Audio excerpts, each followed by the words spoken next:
Hey guys, it's the interview queen Alicia Atu here, and I would like to welcome you to a wrestling review by Alyx in Alyx's World.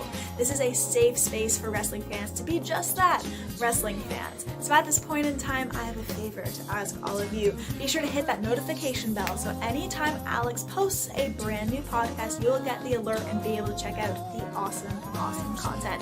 And while we're at it, Alyx is trying to expand his brand. He has a pro wrestling tee store now, so also check that out and support him that way. Thank you so much for hanging with me, guys. This has been the interview queen. Now enjoy the videos.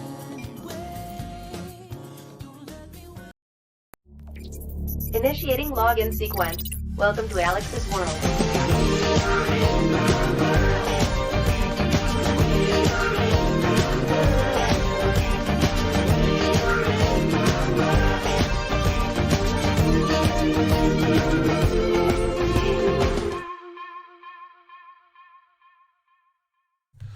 YouTubers, what is going on? It is your boy. Well, I almost did it. I caught myself there. Let's try that again. Welcome to Alyx's World, a safe space for wrestling fans like you. This is my Raw review for February 1917. I saw that movie. It was awesome. February 17th of 2020. I'm not gonna lie. I'm gonna have very little to say about this show. There were some things that were good, really good, but it's a handful, 2 or 3 segments. The rest of the show sucked. Well, it had to end. Raw was doing so well. I felt like these last string of Raws, let's say a good month or so, I thought they were really good. Following the Rumble, Raw has been killing it. But this was the only show so far I felt was par the course. This is the kind of Raw we used to get every single week last year. And I thought we were done with it. I thought we were done with these Raws, but guess what? We're not. So we'll make this very quick. But before we get to the Raw review, first off, thank you for making me a part of your day. And as always, if you like what I have to say, do me a favor. Like the video, subscribe, click that bell to catch my content when it comes out. And help expand the brand by doing the following. That is, liking me on Facebook, following me on Twitter at VX1, Alyx's World. Also give me a follow on Instagram. You can donate using PayPal, Patreon, and yes, Super Chats are officially on. If you're here in the live chat, there are nice little music tidbits, musicallys that will go along with your donations depending on how much you donate.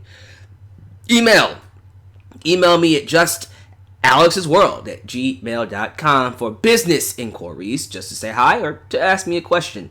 And don't forget to purchase a t-shirt today at Pro Wrestling Tees. We got the new styled Alyx's World t-shirts, but also we got the old school Deluxe Man tee for all you throwback fans out there.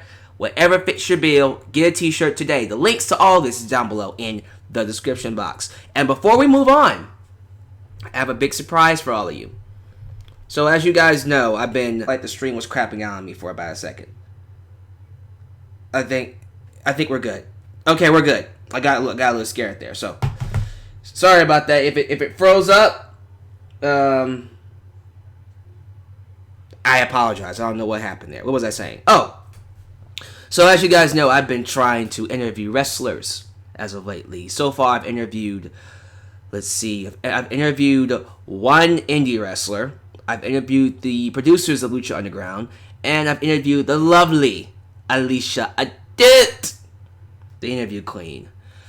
Well, I'm happy to announce we have a new interview coming this week. And that person being interviewed is none other than, drumroll please, Thunder Rosa! The unstoppable Thunder Rosa is coming to Alyx's World. She will be interviewed very, very soon. And I'm hoping to get that interview up sometime this week.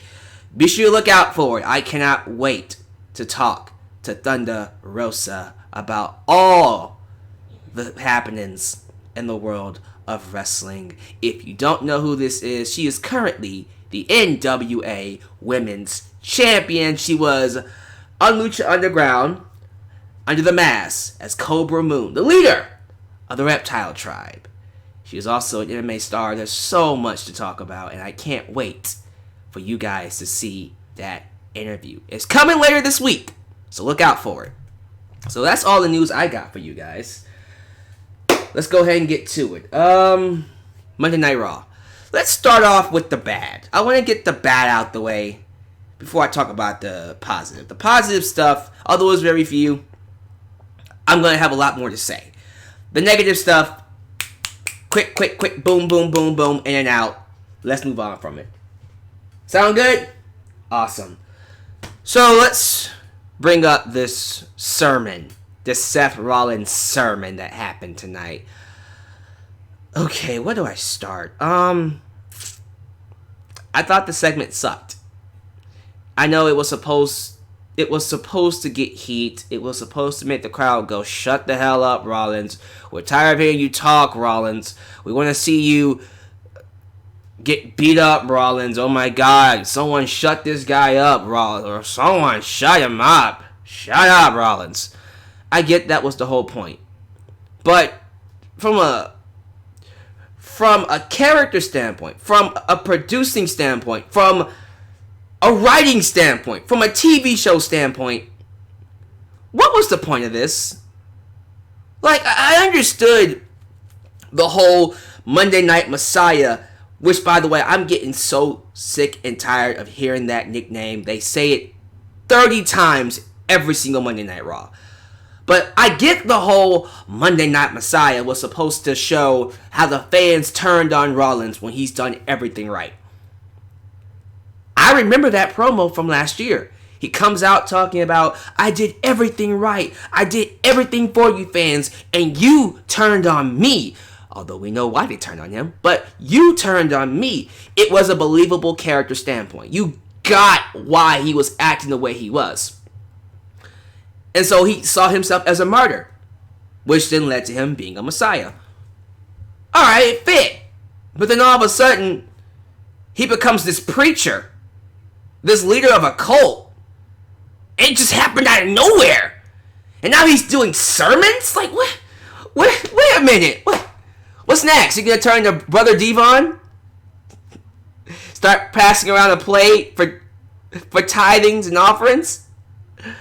Oh my God, I can see Vince doing that. You know this is a Vince McMahon idea. You know this has Vince written all over it. You have these kiss-ass SNL writers.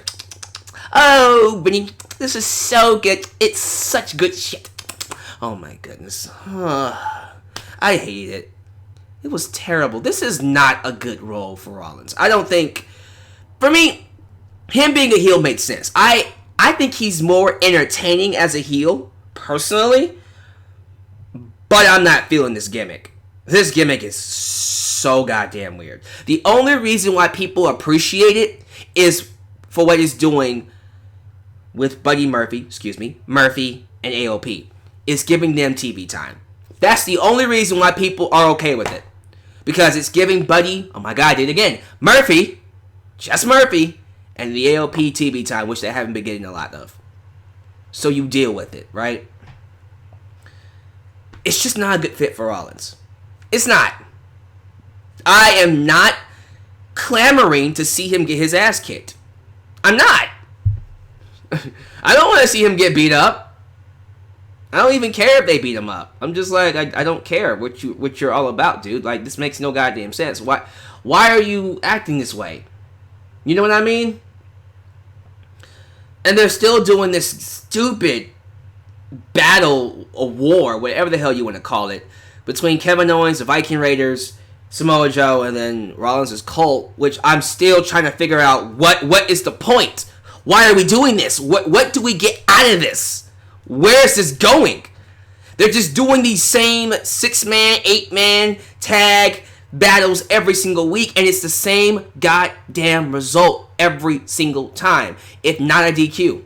Same thing happened tonight. The main event, what was it? The same thing as last week. It's Kevin Owens' team versus Rollins' group. And then it ends in a DQ when Rollins gets interfered. Only this time, the Street Profits come out to make the save. They save Owens, Viking Raiders, and Rollins is seen on top of the stage, whining, complaining, crying that his cult got beat up.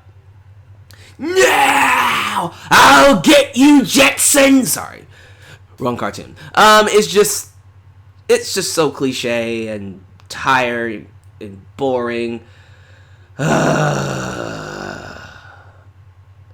So I didn't like it. I didn't like any of it at all. Let's talk about some other stuff that happened on this show. I'm just going to go through the list. Liv Morgan had a promo where she talked about her best friend betraying her, and it felt so scripted. I'm so sick and tired of these scripted promos.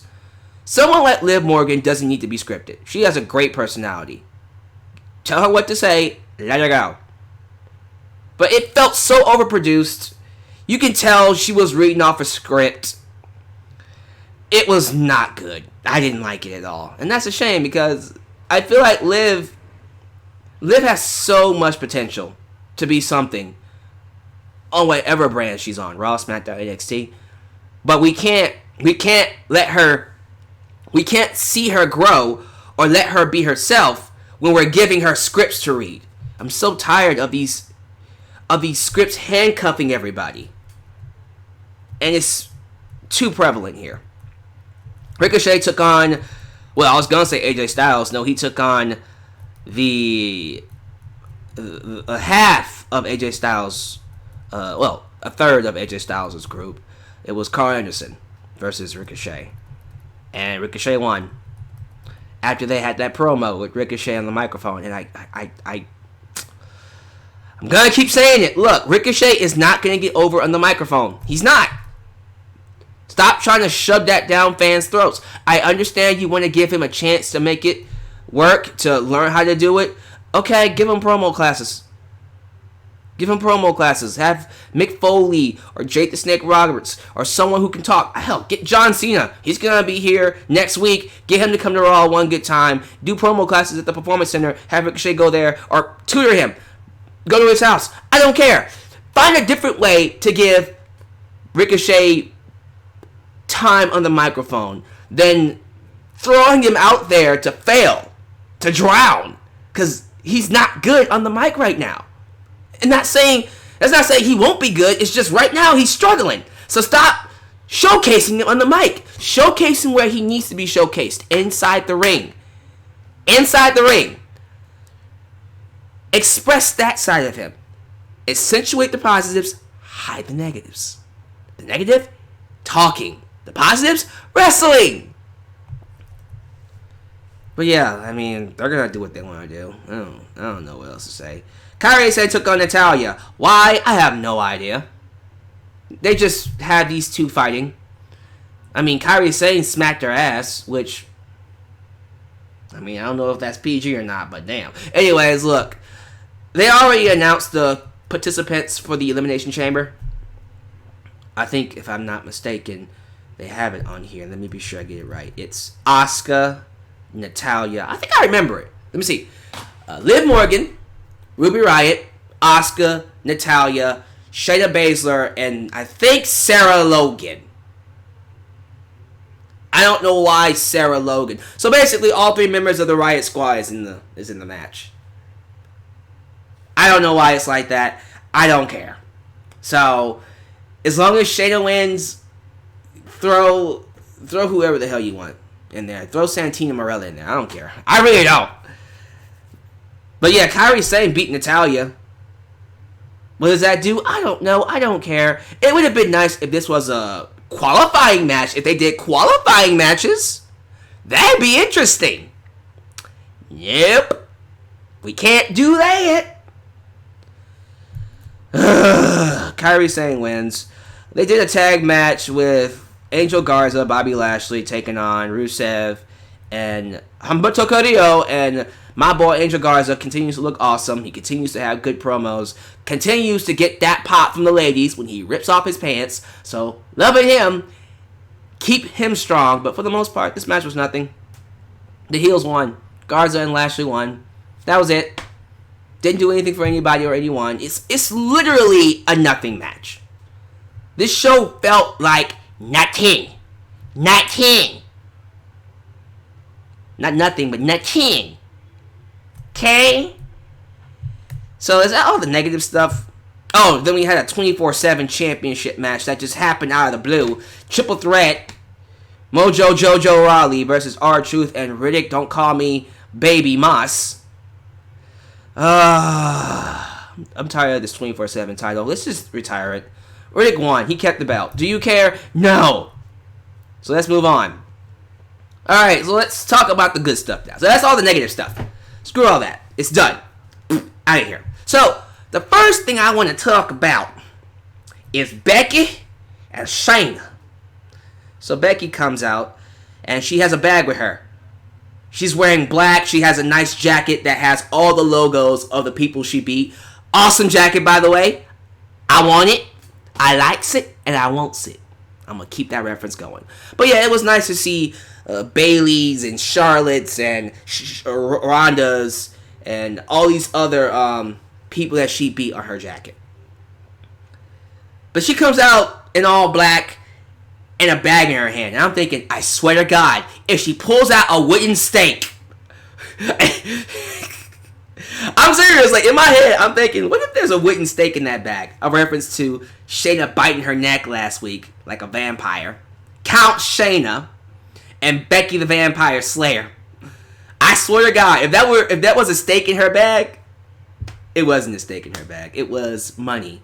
She pulls out hundreds, and it was real money. She pulls out hundreds and 20s and dollar bills and just throws it in the ring. I'm like, Becky, look, if you trying to get rid of money that badly, find me, give it to me, cause I needs it. If you don't need money, it's hey, I saw like a good hundreds of dollars in there. Like, dude, like, give it to me. You don't need that money, do you? Let's go. Anyways, that's not the point of the promo. It should be, but no. She comes out and says, "I'm already gonna pay the fine for how I hurt Shayna, because I know that when I get my hands on her, I'm gonna make her bleed. I'm gonna break her neck, and I'm gonna go to jail. So here's my release money. Here's my bail money right here in front of you." And then Shayna shows up on the Titantron, and then the most Attitude Era delivered kind of promo. Shayna looks at Becky and says, "Becky, I'm gonna tear the living shit out of you." Word for word. They didn't even bleep out shit. "I'm gonna tear the living shit out of you." That was the most non-PG thing on this show. And it probably saved this show from being underwhelming. This was awesome. I love that we're giving Shayna the straight up mega push. She is going straight to the top. And best believe she's winning the chamber. She'll beat everyone in that match. Probably eliminate them one by one like it's nothing. And then go on to fight Becky. So, Becky versus Shayna. Here we come. I'm already predicting it. Drew McIntyre had a match against, of all people, MVP. Yeah, I thought MVP was going to retire. Nope. They said, psych.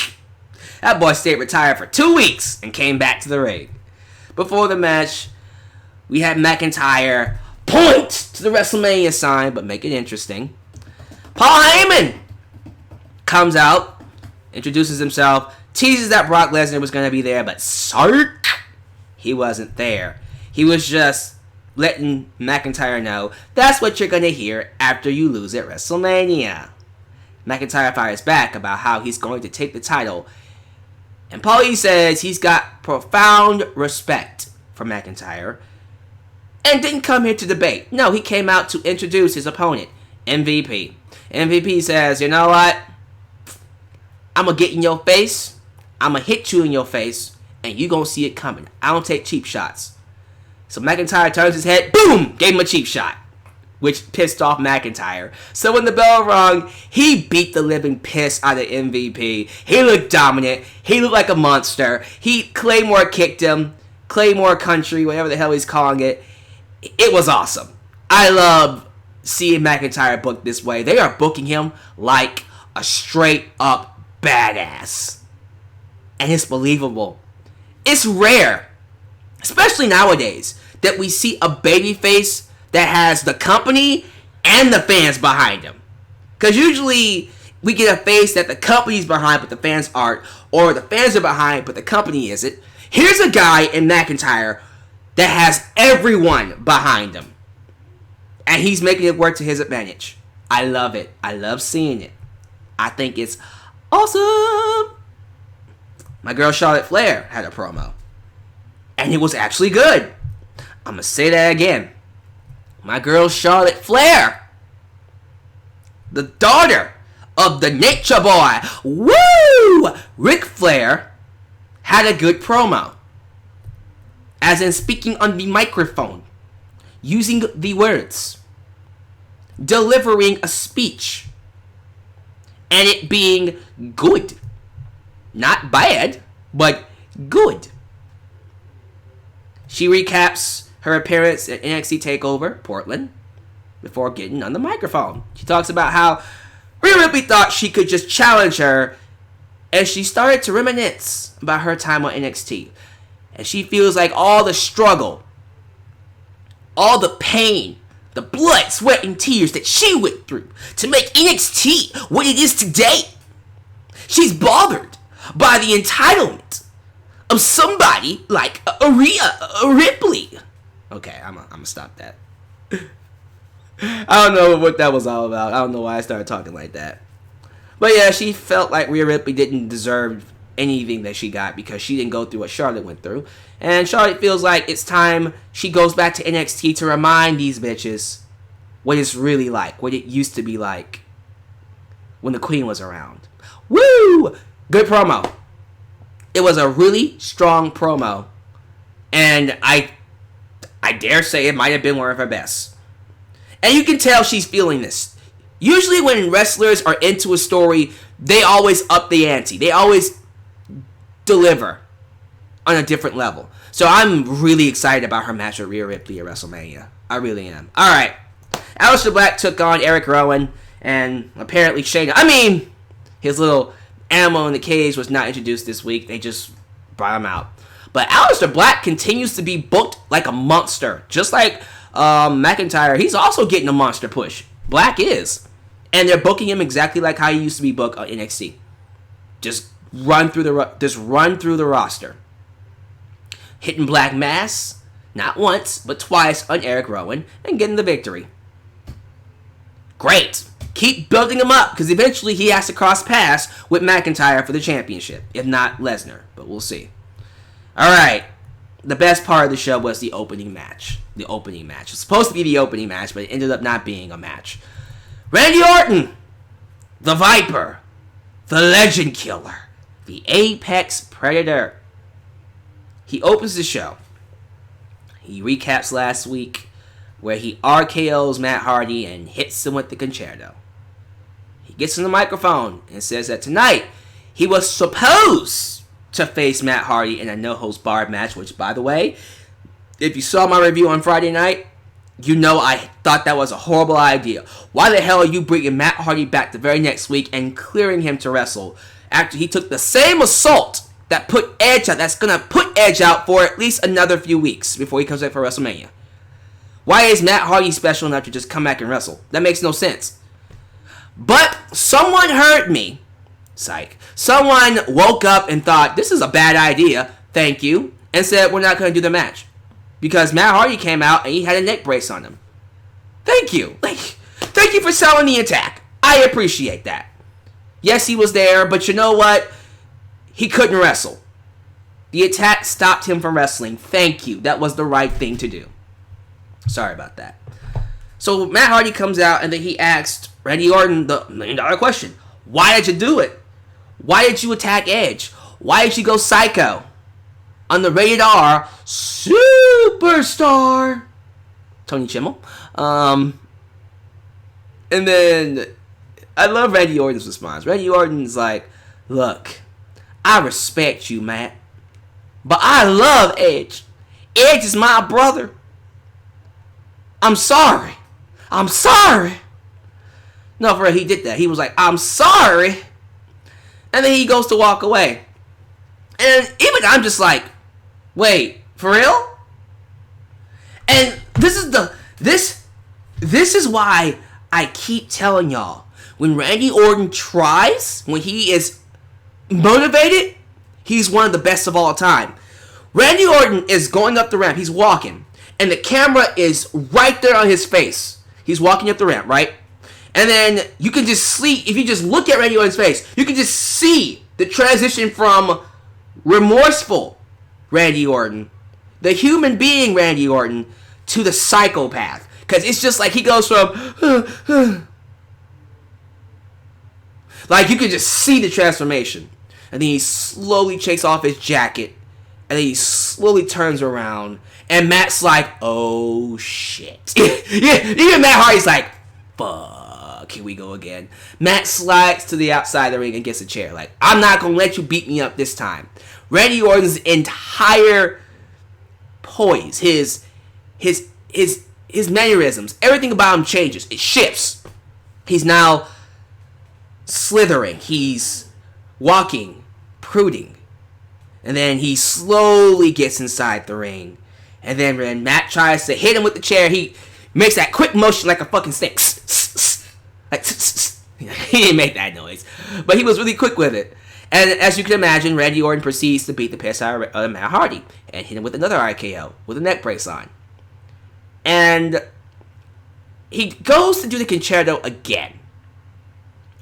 And I love that when he goes to do it, first off, referees come out. Thank you, someone came out. He lifts it up, and then he stops. And if you're watching his face, you can just see he snaps out of it like, what the? Oh, God. Like, he's just like, God, what the hell? The storytelling with Randy Orton is so fucking good. It's on a different level, man. The in and out, the transitions between normal, sane Randy Orton and psychopath, cold-hearted Randy Orton. Like he's schizophrenic. Or like Dr. Jekyll and Mr. Hyde. Like he has two personalities. Like a dual personality. I love it. I think it's awesome. But if you just watch his faces, it's awesome. But yeah, he snaps out of it. And then he puts the chair down. And then, he goes to leave. And as he's leaving, you can just see he's like smacking his head, right? And he's just like, no. But then the psychopath comes back. He turns around, pulls Matt Hardy out of the ring. At this point, I'm tweeting, punt his ass. Punt his ass. Because it reminded me of when Randy Orton got John Cena's daddy and threw him over the barricade to give him a punt. I remember that. I was like, he's going to punt him. He's going to punt him. He doesn't punt him. Instead, he puts his head on the steel steps. And then he pulls apart the steel steps, right? And then he puts Matt's head on the bottom steel step. And I'm thinking to myself, is he going to concerto his head with the steel steps? Like, is he going to put the steel steps, like crush him under the steel steps? Like a freaking step? That doesn't work. No, whatever. He's going to crush his head under the steel steps. I'm like, that would be crazy. And I kind of wish he would have, because that would have been nuts. He didn't, though. No, he just put his head on the steel steps, got a steel chair, bam, concerto on the steel steps. And then he did it again. I think he did it a third time, or was it twice? He did it twice.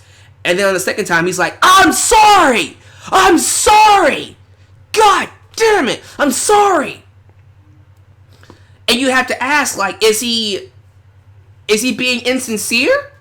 Or is that, like, the human being Randy Orton, like, God, I'm so sorry, I can't help myself. I'm trying to stop, but I can't stop myself. I am incapable of stopping myself. However you want to perceive it, this segment was awesome. I was very worried when they brought Matt Hardy back the second week. I can now say it was the right decision. Let this be it for Matt. This is it. Alright, he's done. He's not going to resign. By the way, Matt Hardy's contract expires the second week of March, or the first week? I think it's the first week of March. Whenever it expires, he will be free to go straight to AEW or wherever he wants to work. He will not have a 90-day clause where he can't compete. That's going to be gone because he waited for his contract to expire. He wasn't fired. He wasn't released. So as a result, he'll be free to go work wherever he wants to work. Sounds good, right? I hope so, because that's awesome. No, that's wonderful! But yeah, I thought Randy was awesome tonight. He easily was the best part. If you ask me right now, who's the best heel in WWE? Man.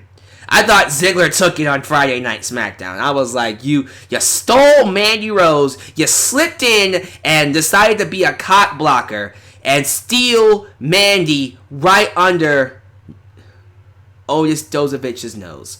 You son of a bitch, I hate you. You couldn't let us have one. You couldn't let us have one, Ziggler. I was like, you are the top heel. I hate you. I want to see you get your ass beat. Now? I don't know. I think Orton might be too good. Yeah, I think Randy Orton might have just clutched it, because not only do I want to see him get his ass kicked, I'm scared of him. Like, legitimately scared of this guy, because you don't know what he can do at this point, because I'm afraid, I fear for the wrestler's safety. Like, he could go off on anybody. But he sells psychopath very well. When Randy Orton is in psychopath mode, it's one of the best things on the show. It really is. So, what's next? Matt Hardy's done. I know who's next. Captain Charisma. Let's bring in Christian. I want Christian and Randy Orton at Elimination Chamber. Let's do it. Lego. Okay. Alright. So that's my thoughts on Monday Night Raw. Again, not much else to say. I thought the show was average. It wasn't terrible, but there wasn't much to say about it, really. The only things I recommend you go watch is the Shayna Baszler promo, Randy Orton's awesome segment with Matt Hardy, the stuff with Charlotte, her promo was good, and McIntyre and MVP. Everything else, skip it. Skip it. And just come watch my review. If you're weird. But yeah, let me get your thoughts. How you guys feel about Raw? What grade would you give Raw? And what was your favorite part? I'm going to read some of your comments and give some shout outs, and then I'm going to get out of here. So, who here? Elias Ademi in the house. What's going on? Fire Starheart. What's good? Got the moderators here. Sam P. Boone, Kashoot Prince, Zachary Hain, Joseph Winters, King Switchblade, JoJo, Malik Hills, Animals 07, Prince Rockstar, AJ Envoy, Vic Allen Jones, Brandon Cambambia. I don't know who else is here, because I keep seeing a lot of people come in. Taven Jamison, I'm happy to see you. Orlando Sabio. Sabio or Sabio? I'm going to go with Sabio. Martin Braun. And there's a lot of other people in here. I want to be sure I catch them all. Adam Ritter. Tino Builds YT. Oh, wow. I see Fs. People giving this show an F. I didn't think it was an F. I thought it was just bland. So, C. Yeah. We got Psycho Walker. Immortal God. Let's see here. Ooh. Beth will be final victim for Edge's return. Oh. You best believe he's going after Beth. That right there is a free NXT appearance where Randy Orton starts stalking Beth Phoenix, and then we see Edge show up, or maybe not. Maybe someone on NXT tries to stop Randy Orton from attacking Beth. Hey, that's a free NXT appearance right there. I'm just saying, Randy Orton kind of has to go after Beth Phoenix at this point. Okay, let's see. Got some C's. Got a D from, who is that? Prince Rockstar. Prince Rockstar gave it a D. Young Deku. What's up, Young Deku? Joseph Winters gave it a D. Oh, wow. D's. A lot of D's. Y'all were harder on this than I was. Okay, we got Tavon, who gave it a C. Tino Bills gave it a D+. I guess that's kind.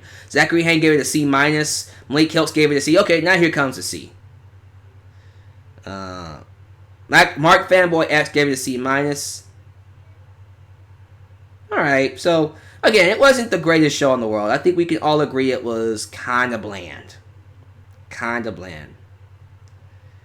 Alright, so, again, thank you guys for making me a part of your day. And once again, advertising my next interview with the Thunder Rosa. Check her out on NWA. Check her out at Lucha Underground as Cobra Moon. We'll be talking about her entire career later on this week. So be sure to check it out. Definitely worth your time. Thank you for watching.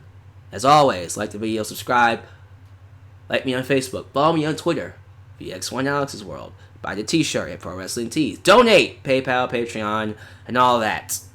And until next time, this is Alex, just Alex, signing out right here in Alex's World. Take care and peace out.